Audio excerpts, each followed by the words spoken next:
নোয়াখালীতে জামাত বিএনপি সংঘর্ষে উভয় দলের ৫০ জন আহত হয়েছেন। নোয়াখালী সদর উপজেলায় শিবিরের কুরআন তালিম অনুষ্ঠানে বাধা দিয়েছেন স্থানীয় যুবদল ও বিএনপির নেতাকর্মীরা। এ নিয়ে উভয় পক্ষের মধ্যে সংঘর্ষের ঘটনা ঘটেছে। এ সময় আহত হয়েছেন অন্তত ৫০ জন। রোববার ১৯ অক্টোবর বিকেল ৪টা থেকে সন্ধ্যা ৬টা পর্যন্ত উপজেলার নওয়াজপুর কাশেম বাজারে এ সংঘর্ষের ঘটনা ঘটে। স্থানীয় সূত্রে জানা যায়, গতকাল শনিবার কাশেম বাজারের একটি মসজিদে জামাত শিবিরের কুরআন তালিম ও ফরম পূরণের কাজ চলছিল।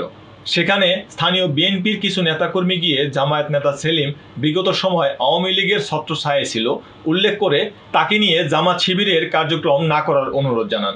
এ ঘটনায় উভয় পক্ষের মধ্যে বাকবিতণ্ডা ও হাতাহাতির ঘটনা ঘটে।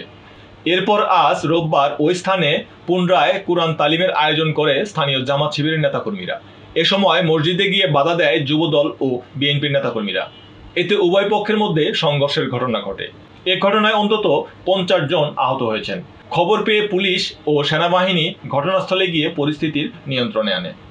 আহতদের উদ্ধার করে ২৫০ শয্যা নোয়াখালী জেনারেল হাসপাতাল ও বিভিন্ন বেসরকারি হাসপাতালে চিকিৎসা দেওয়া হয়। এ বিষয়ে জেলা যুবদলের সাধারণ সম্পাদক নুরুল আমিন খান বলেন, গত ৫ আগস্টের আগে আওয়ামী লীগের রাজনীতির সঙ্গে যুক্ত থাকা সেলিমের নেতৃত্বে মসজিদে জামাত শিবিরের কুরআন তালিম ও ফরম পূরণের কাজ চলছিল। এ সময় যুবদলের নেতাকর্মীরা মসজিদের রাজনৈতিক কার্যক্রম না করার জন্য অনুরোধ করেন। এতে উভয় পক্ষের মধ্যে বাকবিতণ্ডা হয়। এর জেরে রোববার শিবিরের নেতৃত্বে জেলা থেকে মোটরসাইকেল নিয়ে পুনরায় সেখানে সভা ডাকে এবং বিএনপির নেতাকর্মীদের নিয়ে বাজেভাবে স্লোগান দেয়।